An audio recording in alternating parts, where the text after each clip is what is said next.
Hi, welcome back to my channel. My name is Jacqueline Lopez. I am very excited to share today's DIY with you. We are going to be making our own amber bottles. Now they are so popular right now for the fall season, so I thought why not make our own with items we already have in our home and for a fraction of the cost. Because they are so popular, if you ever find them at the thrift store, the price is so high, and of course they are expensive if you buy them at the store. So today we are making some. As always, don't forget to subscribe to my channel if you haven't already. Hit the notification bell so that you are notified every time that I post a new video, and let's just get into the video. The supplies you're going to need, again, are things you'll already have at home or easily available at Dollar Tree. We are going to be using Mod Podge. I am using this glossy one that I already had at home. You're going to need food coloring in green, yellow, and red. I don't have the yellow pictured here.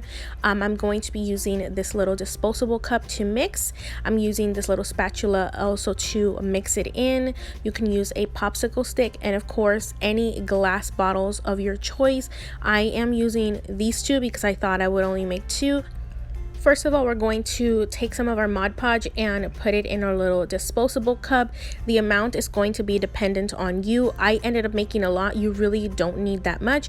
And of course, you're going to need food coloring. I'm going to start with 2 drops of red, and then I'm going to do 2 drops of green. Basically, the formula is equal parts red and green. I ended up having to add much more, again, because I did much more Mod Podge.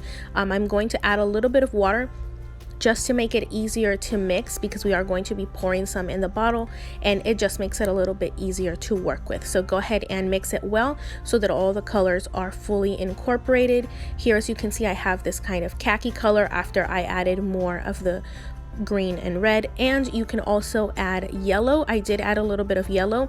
The yellow portion is going to be dependent on what you would like your color to end up looking. For example, this one ends up a little bit light for me, and I'm going to do different techniques. You can paint it on the outside of the bottle, or you can pour it on the inside and swirl it in. This is a $1 bud vase from Target last year, and this is the first one that I'm going to be doing, again, which is just pouring the mixture inside. If it's not easy to move, you can add more water directly into the bottle or back into the mixture.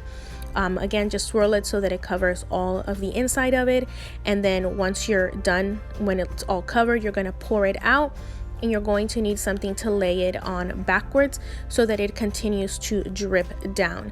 As you can see, I'm just putting it on this lid because it'll be able to catch all of it, and as you can see, as it drips down, it'll leave these lines and these bubbles will pop, and it actually creates a really nice look to it. For the second bottle, I'm going to be painting the outside, but first I want to do a second bottle. All of my decor I like to do in pairs or threes, so I'm going to quickly do the same technique on this one.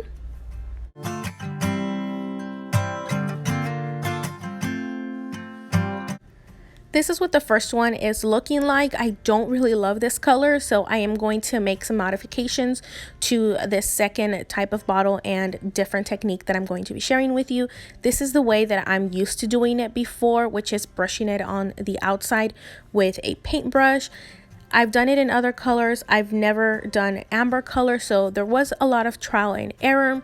The formula stays the same, equal parts red and green food coloring, and then I am going to be adding more yellow to this new batch because amber bottles do have kind of like an orange tint to them, and red and yellow make orange, so it just made sense that I add a little bit more. I didn't measure that one, again, because it depends on how much you're making of it, and this formula ends up working so much better.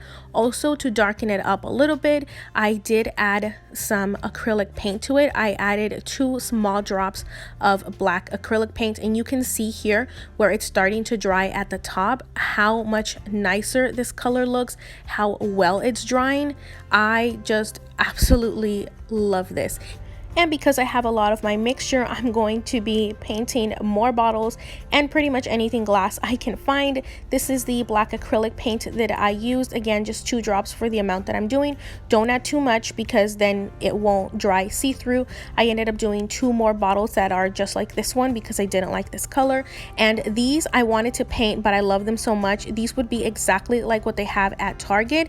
And for a fraction of the cost, I'm going to be painting these candlesticks. Here you can see how well it has dried up now. It isn't fully dry, it still feels a little sticky, but I'm not leaving any fingerprints on it. I love the way the bubbles dry on it, the lines, everything. It's just perfect.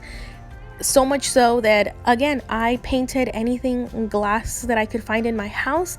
These candlesticks I had bought at the 99-cent only store for $1. I loved them, but I never ended up using them, and I thought that they would look much more better in this amber color, and I absolutely love these. Again, I'm gonna go back to like DD's and Ross and try to find some candlesticks like the other ones, because those would be a perfect dupe to the Target ones from Magnolia that are of course expensive, especially if you want more than one.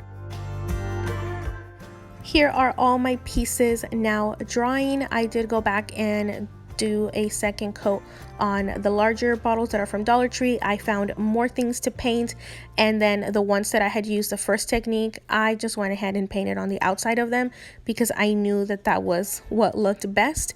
Here they are now all dry, and I wanted to show them to you here where the sun can shine through them so that you can see what they look like through all the angles. I did let them dry overnight so that I could make sure that they weren't sticky on the outside. At this point, you can of course spray them with a polyacrylic spray to fully seal them. I love the way they look so far, so I think I'm going to leave it as is. Now here are some pictures of these styled pieces in my home.